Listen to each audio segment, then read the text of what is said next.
शाम का वक्त था। कस्बे से दूर बसे पुराने गांव भैरवपुर की गलियां हर रोज की तरह सुनसान हो चुकी थी। आसमान में हल्के बादल थे और ठंडी हवा के झोंके पुरानी हवेली की टूटी खिड़कियों से सनसनाहट पैदा कर रहे थे। गांव के लोग इस हवेली के पास से भी नहीं गुजरते थे। कहते हैं, यहाँ अजीब-अजीब आहटें सुनाई देती है, जैसे कोई अनदेखा इंसान आसपास घूम रहा हो। रीना अपने दोस्तों के साथ गांव घूमने आई थी। सबने मजाक में कहा, चल रीना, तू तो बहुत बहादुर बनती है। अगर सच में हिम्मत है तो फिर हवेली के अंदर चल, मुझे किससे डर लगेगा। भूत-वूत जैसी कोई चीज नहीं होती। रीना अकेली हवेली के अंदर चली गई। टॉर्च की रोशनी टूटी दीवारों पर पड़ते ही डरावनी परछाइयां बनने लगी। वह चौंक कर पलटी। वहां कोई नहीं था। शायद मेरे दोस्तों ने मजाक किया होगा। लेकिन अगले ही पल उसने टॉर्च की रोशनी में देखा।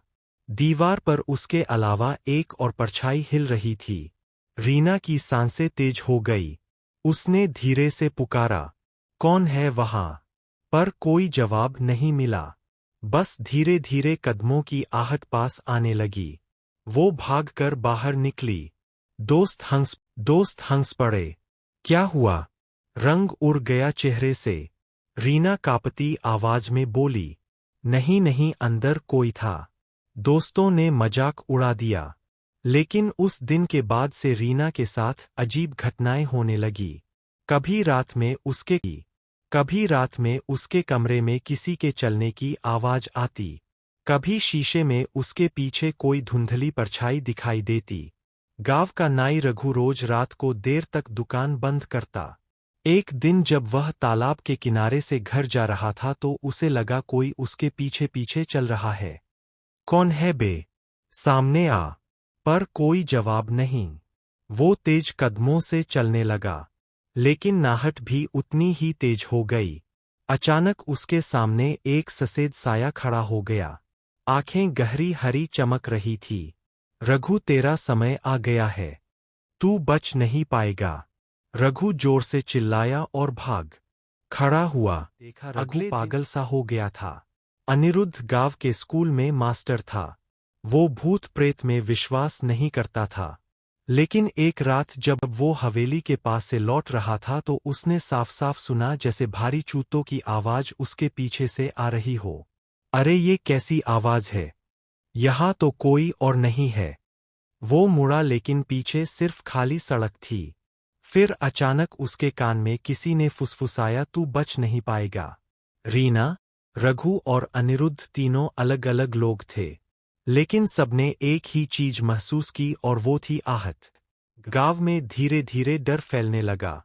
लोग कहने लगे कि हवेली में दबे किसी रहस्य की वजह से यह सब कुछ हो रहा है।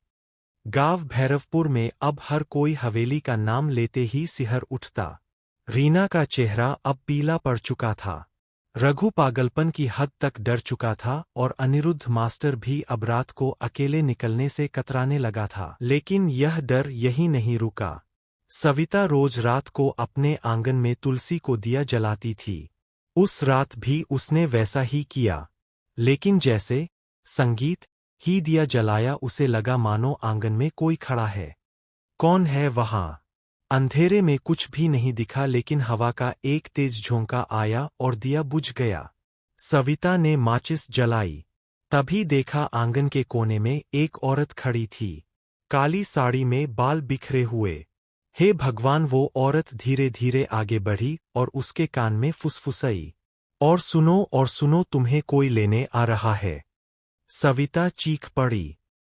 घरवाले दौड़े लेकिन वहां कोई नहीं था। अगर यहाँ कोई आत्मा है तो आज मैं उसे शांति दूंगा। वो मंत्र पढ़ने लगा। तभी हवेली की सीढ़ियों पर धीमे-धीमे कदमों की आवाज आई। कौन है वह? कोई जवाब नहीं। लेकिन अचानक उसके सामने लोहे की जंजीर अपने आप हिलने लगी। मोहन घबरा गया, लेकिन हिम्मत करके मंत्र पढ़ता रहा। तभी दीवार पर खून से लिखा उभर आया, आहट से बचना नामुमकिन है। आखिर ये रहस्यमयी आहट कौन है? और ये लोगों की जान क्यों ले रही है? सच्चाई जानने के लिए देखें अगला पार्ट और चैनल को सब्सक्राइब करना न भूलें।